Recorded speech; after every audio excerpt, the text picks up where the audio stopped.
हम स्टडी करने वाले हैं कॉमन सॉल्ट के बारे में। तो जो कॉमन सॉल्ट है ये बिल्कुल अपने नेम की तरह ही है, ये बहुत कॉमन है क्योंकि इसको हमें लैब में या किसी भी केमिस्ट शॉप में ढूंढने की ज़रूरत नहीं है, ये आपको अपने रेगुलर किचन में हमेशा मिलेगा। तो स्टार्ट करते हैं इसकी केमिस्ट्री के साथ कि कॉमन सॉल्ट जो है उसको हम केमिस्ट्री से कैसे रिलेट कर सकते हैं। फर्स्ट हम स्टडी करेंगे कि जो कॉमन सॉल्ट है इसका केमिकल फॉर्मूला क्या है और इसका केमिकल नेम क्या है। तो फर्स्टली देखते हैं कि केमिकल फॉर्मूला।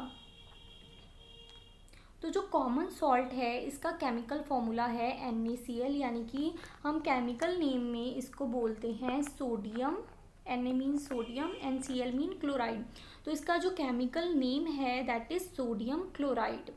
अब आते हैं इसके रिसोर्सेज की तरफ, यानी कि कुछ ऐसे रिसोर्सेज जो नेचर में प्रेजेंट होते हैं, यानी कि लैब में तो हम इसको प्रिपेयर कर ही सकते हैं, लेकिन नेचर में क्या रिसोर्सेज हैं वो डिस्कस करते हैं। तो पहला जो इसका रिसोर्स है वो है सी वाटर। तो हम सबको पता है कि सी वाटर के अंदर जो कॉमन सॉल्ट है या जो NaCl है वो डिज़ोल्व फॉर्म में होता है। इसमें होता क्या है कि जब भी जो वाटर है वो इवेपोरेट हो जाता है तो नीचे जो बचता है वो है कॉमन सॉल्ट, तो इससे हमें कॉमन सॉल्ट मिलता है। एक बात ध्यान में रखने वाली है कि सी वाटर के अंदर सिर्फ कॉमन सॉल्ट नहीं होता, बहुत सारे और भी सॉल्ट्स होते हैं, पोटाशियम के, सोडियम के, कैल्शियम के, जो प्रेजेंट होते हैं सी वाटर के अंदर। लेकिन हम कुछ एक्सट्रैक्शंस के मेथड्स को यूज़ करके कॉमन सॉल्ट को जो है एक्सट्रैक्ट कर सकते हैं।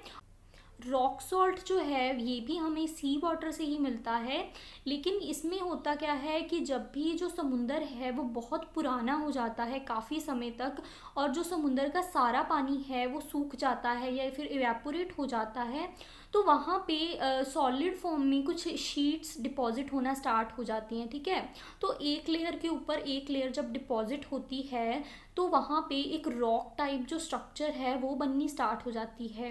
ये होता है अर्थ के सरफेस के अंदर, यानी कि ये ऊपर नहीं होता, ये होता है सरफेस के अंदर। जैसे हम कोल की माइनिंग करते हैं, कोल को निकालते हैं ना, वैसे ही रॉक सॉल्ट की भी माइनिंग होती है, इसको हम निकालते हैं। बस मिलता कैसे है ये कि जब काफ़ी पुराना समुंदर हो जाता है जो कि इवेपोरेट हो चुका है किसी समय में, और उसकी वजह से जो कॉमन सॉल्ट है वो नीचे बच जाता है और उसकी रॉक्स बननी स्टार्ट हो जाती हैं, और काफ़ी टाइम के बाद माइनिंग के थ्रू रॉक सॉल्ट को हम निकाल लेते हैं। रॉक सॉल्ट जो है ये ब्राउनिश कलर का या रेडिश कलर का होता है। ये इस वजह से होता है कि रॉक सॉल्ट में बहुत सी इम्प्योरिटीज़ होती हैं, और इम्प्योरिटीज़ की वजह से जो रॉक सॉल्ट है वो इस कलर का हो जाता है। तो ये थे कुछ नेचुरल रिसोर्सेज जिससे हमें कॉमन सॉल्ट मिलता है। अब आते हैं कि लैब में हम इसको कैसे प्रिपेयर कर सकते हैं। तो अब आते हैं इसकी लैब प्रेपरेशन के ऊपर। हम सब ने पिछली वीडियोस में कुछ रिएक्शंस पढ़ी थी, उसी में से एक रिएक्शन को यूज़ करके हम बना सकते हैं कॉमन सॉल्ट को अपनी लैब में। सो रिएक्शन ऐसी थी कि जब हम एसिड को बेस से रिएक्ट करते हैं तो सॉल्ट और वाटर जो है वो हमें मिलता है। इस वाली रिएक्शन को हम बोलते हैं न्यूट्रलाइजेशन रिएक्शन। न्यूट्रलाइजेशन रिएक्शन को ही यूज़ करते हैं हम NaCl को बनाने के लिए। तो करना क्या है कि जो एसिड यूज़ करना है उसे बहुत स्ट्रॉन्ग रखना है, यानी कि हम HCl यूज़ करेंगे जो बहुत स्ट्रॉन्ग एसिड है, और स्ट्रॉन्ग ही हमें बेस यूज़ करना है यानी कि NaOH को। तो यहाँ पे होगा क्या कि यहाँ से रिलीज़ होगा H positive and Cl negative, यहाँ से Na positive and OH negative. Okay, so ये इस H पॉजिटिव और ये OH नेगेटिव कंबाइन करके बना देंगे वाटर को, और ये Na पॉजिटिव और Cl नेगेटिव जब कंबाइन करेंगे तो बन जाएगा NaCl। तो यहाँ पे हमारे पास ये वाला जो सॉल्ट है जो हमें चाहिए था वो प्रोड्यूस हो गया है लैब में। लेकिन देखो, अगर आप बोलोगे कि अगर ये लैब में प्रिपेयर हो सकता है तो हम नेचुरल रिसोर्सेज पे या इसकी जो माइनिंग है जो बहुत ही हार्ड प्रोसेस है वो क्यों करते हैं।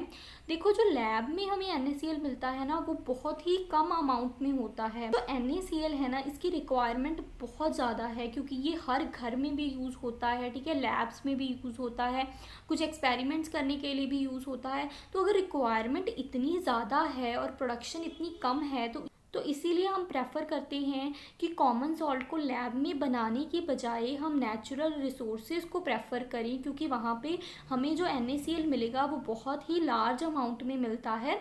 तो इसीलिए लैब प्रेपरेशंस हम कर सकते हैं, लेकिन हम इसको कम यूज़ करते हैं। अब आते हैं कुछ केमिकल रिएक्शंस की तरफ, यानी कि जो NaCl है वो कौन कौन सी रिएक्शंस जो है वो परफॉर्म करता है। सो जो फर्स्ट रिएक्शन है हमारे पास वो है H2SO4 की NaCl के साथ। देखो NaCl H2SO4 से दो तरीक़ों से रिएक्ट कर सकता है, यानी कि हमें प्रोडक्ट्स जो हैं वो दो टाइप के प्रोडक्ट्स मिल सकते हैं। तो पहले डिस्कस करते हैं कि जब भी जो टेम्परेचर है वो लो हो तब हम इसकी रिएक्शन करें तो कैसे प्रोड्यूस होगा। तो हमने क्या लिया है, H2SO4 लिया है और लिया है NaCl लिया है। यहाँ पे होगा क्या, यहाँ पे इस H2SO4 की, देखो H2SO4 हमने कहाँ पे लिया है, एक्वस फॉर्म में लिया है, तो इसकी आयनाइजेशन होगी H पॉजिटिव में और HSO4 नेगेटिव में। तो ये इसकी आयनाइजेशन होगी। लेकिन आप बोलोगे कि हमेशा जो H2SO4 है उसकी आयनाइजेशन होती है कि 2H पॉजिटिव, ऐसे होती है ना, 2H पॉजिटिव एंड SO4 ऊपर 2 नेगेटिव। तो इस बार ऐसी क्यों आयनाइजेशन हुई, क्योंकि टेम्परेचर लो था, इसकी वजह से जो कंप्लीट आयनाइजेशन है वो नहीं हो पाई। ये कंप्लीट आयनाइजेशन नहीं है, तो इसी वजह से इसकी आयनाइजेशन इस तरीके से हुई है। और ये जो है ये तो Na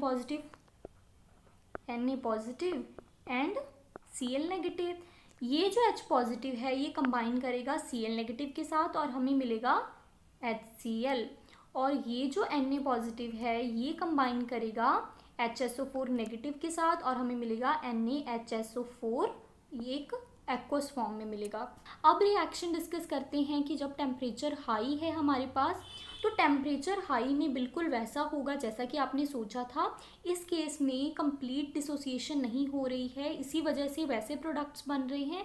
लेकिन यहाँ पे जब हमने टेम्परेचर को हाई कर दिया है तो प्रोडक्ट्स वैसे ही बनेंगे जैसा हम सोचते हैं। इसकी पूरी ही डिसोसिएशन होगी और इसकी भी कंप्लीट डिसोसिएशन होगी। तो प्रोडक्ट ये डिसोसिएट हो जाएगा H पॉजिटिव में और ये SO4 2 नेगेटिव में। इससे हमें मिलेगा 2Na positive and 2Cl negative. तो ये जो 2Na पॉजिटिव है ये इसके साथ कंबाइन करेगा SO4 2 नेगेटिव के साथ और हमें मिलेगा Na2SO4, और यहाँ पे HCl नहीं है, और मिलेगा ये H पॉजिटिव जब इसके साथ कंबाइन करेगा तो मिलेगा हमें 2HCl। यहाँ पे 2H पॉजिटिव रिलीज हो रहे हैं तो मिलेगा क्या, 2HCl। ठीक है, तो ये थी रिएक्शन H2SO4 के साथ NaCl की।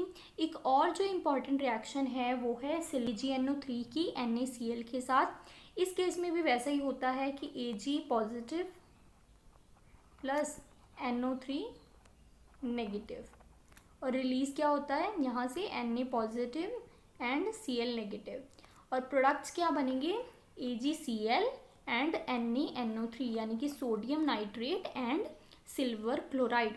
तो सेम रिएक्शन होगी क्योंकि आयनाइजेशन दोनों केसेस में ही हो रही है। तो ये थी इम्पॉर्टेंट रिएक्शंस NaCl की। अब आते हैं प्रॉपर्टीज़ के साथ, यानी कि NaCl की कुछ फिजिकल केमिकल प्रॉपर्टीज़ क्या होती हैं। केमिकल प्रॉपर्टीज़ तो हमने डिस्कस कर ली हैं, कुछ फिजिकल प्रॉपर्टीज़ डिस्कस करते हैं। तो सबसे पहली जो प्रॉपर्टी है NaCl की वो है इसका pH। तो इसका pH जो है वो ऑलमोस्ट 7 होता है। इसका मतलब कि ये या ना तो एसिडिक होता है और ना ही बेसिक होता है। 7 इसलिए होता है क्योंकि ये सॉल्ट है, ना ही एसिडिक है ना ही बेसिक है। दूसरी जो प्रॉपर्टी है वो है हाइग्रोस्कोपिक इन नेचर।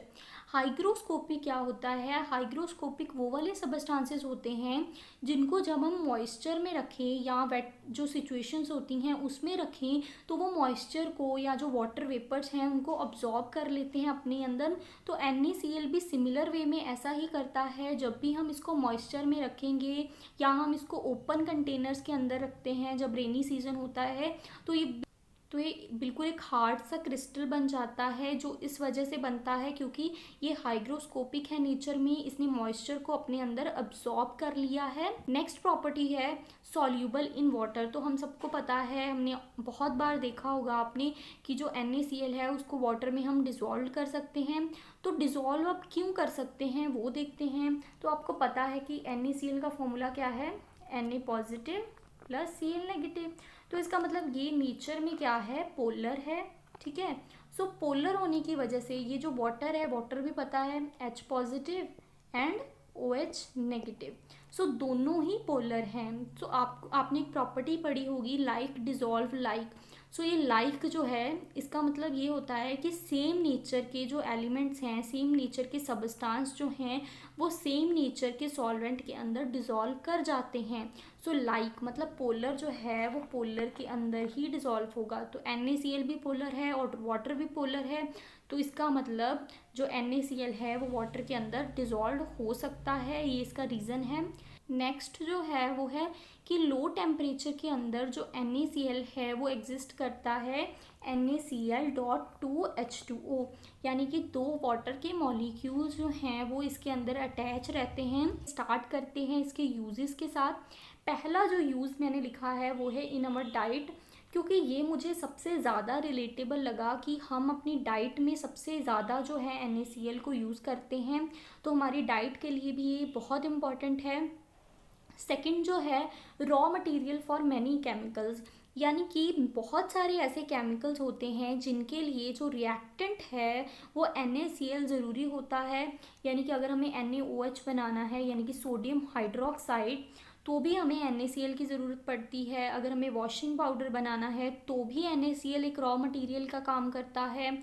और भी जो केमिकल्स हैं लाइक ब्लीचिंग पाउडर, ये सारे केमिकल्स के लिए एज अ रॉ मटेरियल जो है या एज अ रिएक्टेंट जो है NaCl परफॉर्म करता है। नेक्स्ट है BP यानी कि ब्लड प्रेशर। NaCl बहुत इम्पॉर्टेंट है हमारे ब्लड प्रेशर को कंट्रोल करने के लिए। आपको सबको पता है कि अगर हम NaCl को ज़्यादा अमाउंट में ले लें तो भी हमारा जो ब्लड प्रेशर है वो इंक्रीज़ हो जाता है, और अगर हम कम अमाउंट में लेंगे तो वो डिक्रीज़ हो जाएगा। सो ये बहुत इम्पॉर्टेंट है कि हम NaCl को एक रिक्वायर्ड अमाउंट में ही लें, उससे ज़्यादा ना लें और उससे कम भी ना लें। नेक्स्ट है टूथपेस्ट। हमारे टूथपेस्ट के अंदर भी सोडियम क्लोराइड यूज़ होता है, चाहे वो सोडियम हाइड्रोक्साइड के फॉर्म में हो चाहे किसी भी अदर फॉर्म में हो, लेकिन सोडियम क्लोराइड जो है वो टूथपेस्ट के अंदर यूज़ होगा। और आपने बहुत सारी एडवर्टाइजमेंट भी देखी होंगी जिसमें पूछते हैं कि क्या आपके टूथपेस्ट में नमक है। तो वो नमक जो है वो किसी भी फॉर्म में प्रेजेंट हो सकता है, चाहे वो NaOH की फॉर्म में हो या किसी भी सोडियम सॉल्ट जो है उसकी फॉर्म में हो, लेकिन NaCl प्रेजेंट होता है। नेक्स्ट जो है वो है प्रिजर्वेटिव। तो जो NaCl है उसको हम प्रिजर्वेटिव के तौर पे भी यूज़ करते हैं। प्रिजर्वेटिव्स वो होते हैं जो हमारे खाने को या किसी भी चीज़ को, खाने वाली को ख़राब होने से बचाते हैं, यानी कि उसको फंगस ना लगे उसके ऊपर, या वो ख़राब ना हो, या वो मॉइस्चर को अब्जॉर्ब ना कर ले वो चीज़। तो फॉर एग्ज़ाम्पल हम पिकल्स यूज़ करते हैं, तो अचार के अंदर हम नमक इसीलिए डालते हैं क्योंकि वो प्रिजर्वेटिव का काम करता है। अब प्रिजर्वेटिव का काम कैसे करता है कि जब भी हम पिकल्स डालते हैं, फॉर एग्ज़ाम्पल रेनी सीज़न है और इज्यूम कर लो कि आपने अचार के अंदर जो सॉल्ट है वो नहीं डाला, तो होगा क्या कि जो मॉइस्चर होगा एटमॉस्फेयर का वो उस अचार के अंदर वो अब्जॉर्ब कर लेगा खुद अचार, और वो क्या होगा, ख़राब हो जाएगा, उसको फंगस लग जाएगी।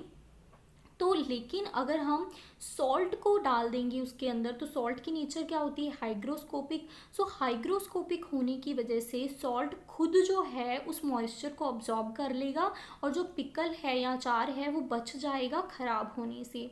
तो सिमिलर वे में जो मीट होता है, मीट भी हम ऐसे ही उस पर नमक लगाते हैं इसी वजह से, ताकि जो मीट है वो मॉइस्चर को अब्जॉर्ब ना कर ले खुद, इस वजह से वो ख़राब ना हो जाए। तो इस वजह से हम उसको सॉल्ट के साथ कोट कर देते हैं। तो ये था इसका यूज़ कि प्रिजर्वेटिव्स को कैसे यूज़ करते हैं और हम क्यों यूज़ करते हैं सॉल्ट को एज अ प्रिजर्वेटिव। जो नेक्स्ट यूज़ है वो है कि वो वाले एरियाज़ जहाँ पे बहुत स्नो पड़ती है और रोड्स पे स्नो जो डिपॉजिट हो जाती है, जिसकी वजह से हमारा वॉक करना या गाड़ियों का चलना डिफ़िकल्ट हो जाता है, तो वहाँ पे क्या करते हैं कि जो NaCl है उसको स्प्रिंकल कर देते हैं। तो NaCl करता क्या है, ये आइस का जो मेल्टिंग पॉइंट है इसको डिक्रीज़ कर देता है। अगर मेल्टिंग पॉइंट डिक्रीज़ हो गया तो आइस क्या होगी, वो जल्दी से मेल्ट हो जाएगी। तो जल्दी से मेल्ट हो जाती है और जो हमारा रास्ता है कोई भी वो क्लियर हो जाता है। तो जहाँ पे भी आइस काफ़ी ज़्यादा डिपॉजिट हो जाती है वहाँ पे NaCl को यूज़ किया जाता है आइस का जो मेल्टिंग पॉइंट है उसको रिड्यूस करने के लिए। आज की वीडियो में हमने स्टडी किया कॉमन सॉल्ट के बारे में कि इसके कैसे कैसे यूजेस हैं। नेक्स्ट वीडियो में हम स्टडी करने वाले हैं कि कैसे जो NaCl है एज अ रॉ मटेरियल हम डिफरेंट केमिकल्स के अंदर यूज़ कर सकते हैं। तो अगर आपको ये वीडियो अच्छी लगी तो प्लीज़ लाइक कीजिए। अगर कोई भी प्रॉब्लम हो तो आप मुझे कमेंट सेक्शन में पूछ सकते हो। और अगर आप पहली बार इस चैनल को विज़िट कर रहे हो तो प्लीज़ चैनल को सब्सक्राइब कीजिए। Thank you so much.